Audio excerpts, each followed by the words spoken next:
ഭരണി ദിവസം ഈ തിരക്ക് പതിവാണ്. അതുകൊണ്ട് തന്നെ രാവിലെ പോകുമ്പോൾ നമ്മൾ ഈ ഒരു തിരക്കൊക്കെ പ്രതീക്ഷിച്ച് തന്നെയാണ് അമ്പലത്തിലേക്ക് ഇറങ്ങുക.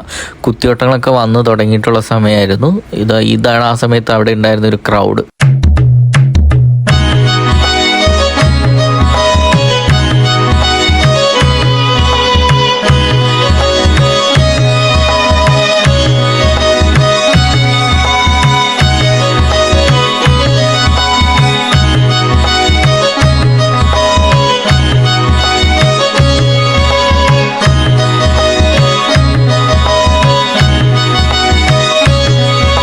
ക്ഷേത്രത്തിന് അഭിമുഖമായിട്ട് കാണുന്ന ഈ ഒരു പാടത്താണ് ഇനി നമുക്ക് കെട്ടുകാഴ്ചകളൊക്കെ വരാനുള്ളതും അണിനിരക്കാനുള്ളതും.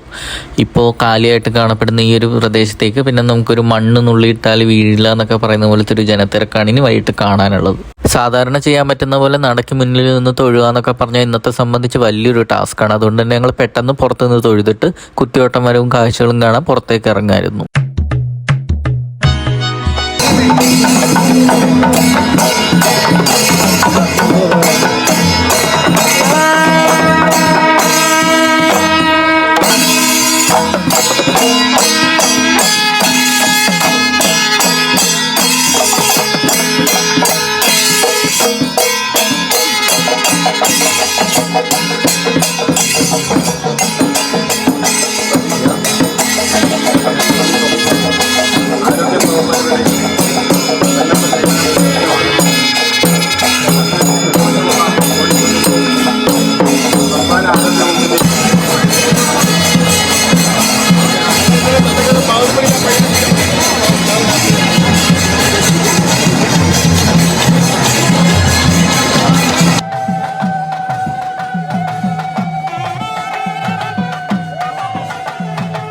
കുത്തിയോട്ടം സാധാരണയായിട്ട് കാര്യസാധ്യത്തിന് വേണ്ടിയിട്ട് വ്യക്തിഗതമായിട്ട് നടത്തുന്ന ഒരു വഴിപാടാണ്.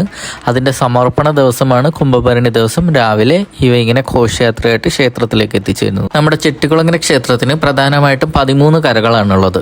ഈരേഴ വടക്ക്, ഈരേഴ തെക്ക്, കൈത തെക്ക്, കൈത വടക്ക് എന്നീ കരകൾ ക്ഷേത്രത്തിൻ്റെ 4 വശങ്ങൾ